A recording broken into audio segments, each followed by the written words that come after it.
Magandang araw po, welcome po sa aking channel, Nov9 TV. Patalasasan po, meron po ba kayong mga properties na napapabayaan or non-performing assets? Plan nyo ibenta, pero wala kayong oras pagbenta nito. Kung ito'y pagkakatiwala nyo po sa amin, tawag lang po kayo sa aking numero, usap po tayo, gawan ko po ng video for free. Yes, libre po. Wala po kayong babayaran. Tutulungan pa namin kayong mabenta ang inyong property. Kami na po bala sa marketing, sa boosting, pati po sa paid advertisements, even sa tripping. Hindi na po kayo mapapagod sa pag-entertain ng mga buyers. Kami na po bala sa lahat. Tawag lang po kayo.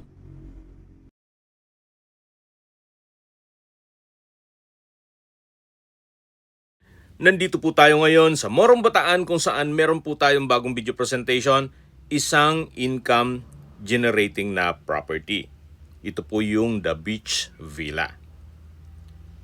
Mula po dun sa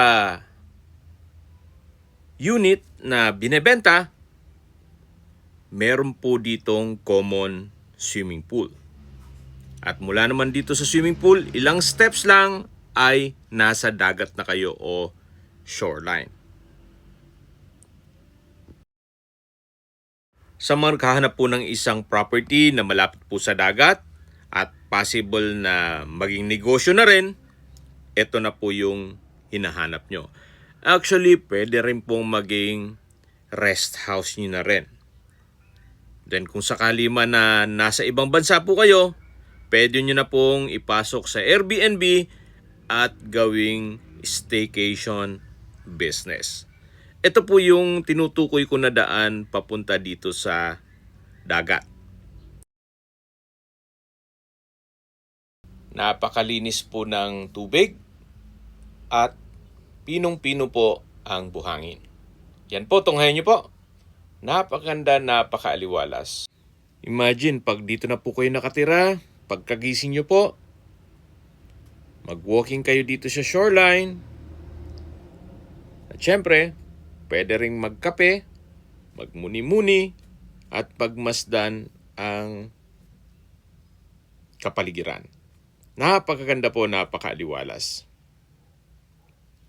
At lilipat na po tayo dito sa villa na for sale.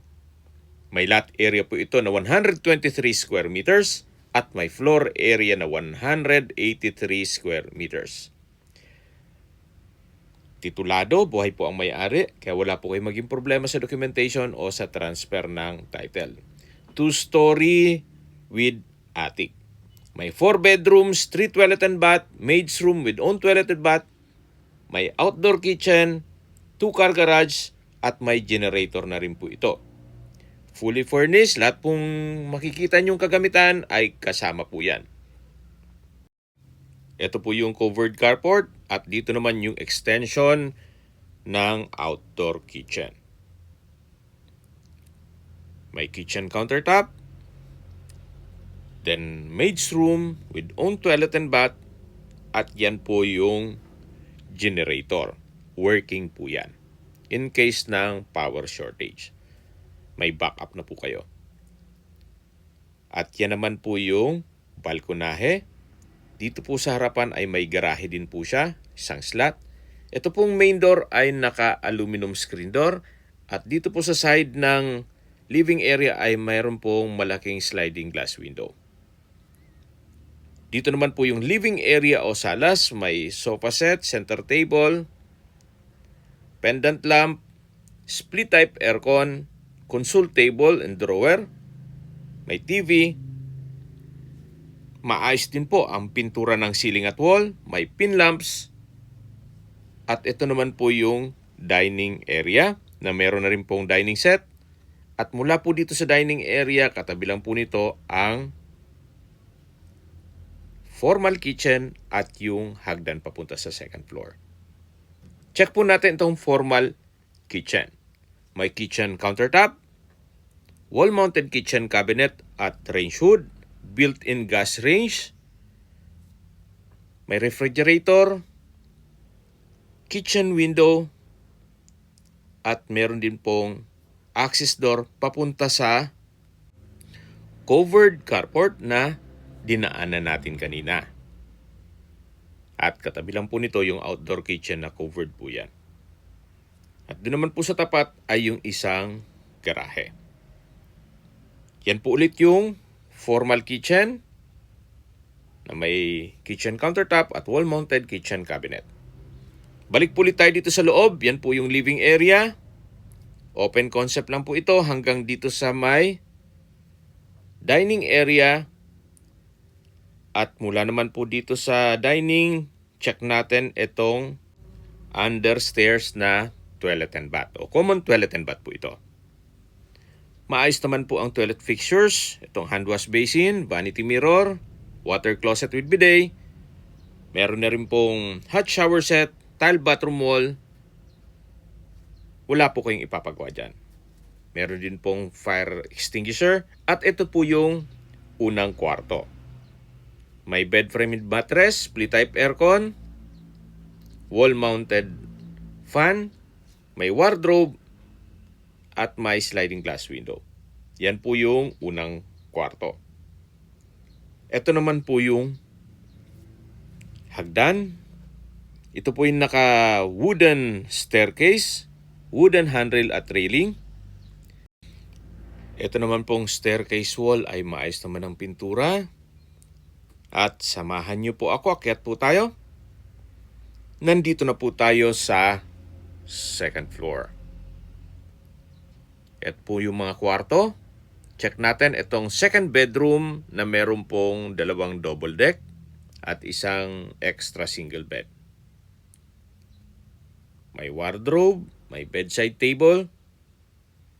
Sa dulo naman yung sliding glass window with curtain.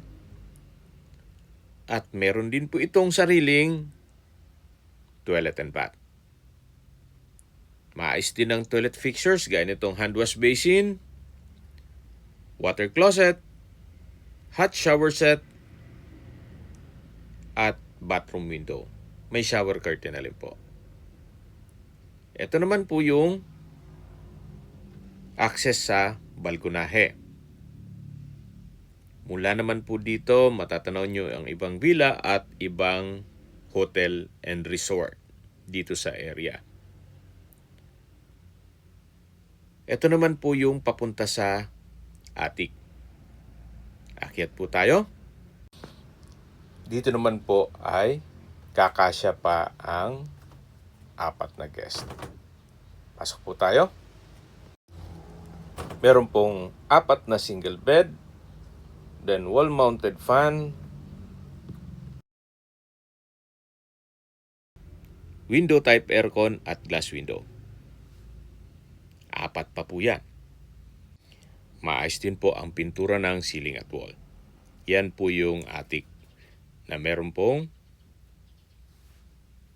4 na single bed. Bababa po tayo at yan po ulit yung balkonahe. Yan po yung access door mula dun sa kabilang kwarto. Pero dun po tayo sa main door dadaan. Balik po ulit tayo dito sa second bedroom. May sariling banyo. At nakaset up na po yan para sa mga maraming guest. Kaya may double deck at may single bed. Paglabas nyo po dito sa pangalawang kwarto, yan po yung hagdan. At ito naman po yung pangatlong kwarto. Meron din pong 2 double deck at 2 single bed. At sa dulo po yung sliding door papunta sa balkonahe. Yung dinaanan natin kanina. Meron din pong malaking sliding glass window with curtain. Ito po yung tinutukoy ko na sliding door. At dyan po dumaan tayo kanina. May coffee table. May split type aircon. Meron din po itong sariling banyo o toilet and bath. Na maayos din po ang bathroom fixtures. May hand wash basin, water closet with bidet, vanity mirror, tile bathroom wall, hot shower set, at shower curtain. Ito po ulit yung hallway. Pababa na po tayo. At pag-usapan na natin ang distance, location, at travel time. Mula po sa bayan ng Morong, ang distance is 1.7 kilometers at ang travel time is 7 minutes. Kumpleto na po doon, gaya ng public market, groceries, convenience store, remittance center, at iba pang business establishments. Meron din pong rural health ng Morong. At mula naman po sa Subic, ang distance is 33.5 kilometers at ang travel time is 45 minutes. Kumpleto rin po doon gaya ng malls, hotels, restaurants, banks, schools, church at hospital. Yan po yung lagi kong binabanggit sa inyo na dapat nyo i-consider sa paghanap ng property ay yung meron pong malapit na hospital. Hindi ko naman po sinasabing sakitin kayo. Yan naman po ay for emergency purpose lang naman. At mula naman po sa Clark International Airport, ang distance is 105 kilometers at ang travel time is 2 hours and 10 minutes. Mula naman po sa Manila, ang distance is 170 kilometers at ang travel time is 2 hours and 54 minutes. Okay, recap tayo sa mga nag-skip ng video. Ito pong beach villa ay located sa Morong, Bataan. May lot area po ito na 123 square meters at may floor area na 183 square meters. Ito po ay income generating property. At tungkol naman sa dokumento nito, ito po ay titulado, buhay po ang may-ari, kaya wala po kayong maging problema sa documentation o sa transfer ng title. 2-story house with attic, may 4 bedrooms, 3 toilet and bath, may maid's room with toilet and bath, may outdoor kitchen, 2 garahe, at may generator. Kompleto na rin po ang kagamitan. Opo, fully furnished na po. Kaya kung sakali man ang ma-acquire nito, ito'y lilipatan na kaagad. At mula po dun sa villa, walking distance lang papunta sa dagat. Ganun po kaganda itong property na to. At tungkol naman sa income, siguro po i-discuss na lang sa inyo yan upon tripping. Okay, sa presyo na po tayo. Binebenta po ito ni owner sa halagang 12 million pesos. Fair deal na rin po. Imagine, meron ka ng house and lot na napakalapit lang sa dagat. Fully furnished po na po ito at wala na po kayong ipapagawa dito. Kung sakali man po na pasok niyo sa Airbnb, income generating pa po.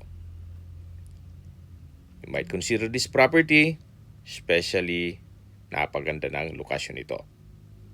Kung may mga katanungan po kayo, tawag lang po kayo sa aking numero. At sa mga kababayan naman natin nasa ibang bansa, meron po akong WhatsApp, Viber, Telegram, at Signal. Same number lang po, 0917-316-3399. Sa mga nagtatanong naman po ng aming Facebook, meron po aming Facebook page na Nov9TV at Facebook Real Video. Meron din pong TikTok at Instagram. May ibang YouTube channel po kami, the Nov9TV channel, Nov9TV Listings, Nov9TV On The Spot, Nov9TV Updates, at Nov9TV House Rental. Sana po naibigyan nyo ang video presentation. Paki-like and subscribe na lang po sa aking channel para ma-update din po kayo sa aking future listings. Kung sakali po hanap nyo yung mas malaking sukat ng lupa, meron din po kami ibang listings na pwede nyong pagpilian. Huwag po kayong mag-atubiling tumawag sa amin. Then, let us know your budget para malaman namin kung anong property pwede naming ilog sa inyo. Sa lahat pong viewers, subscriber at nagtiwala po sa amin, salamat po sa suporta. Ingat po kayo lagi at yung pamilya. Maraming salamat po.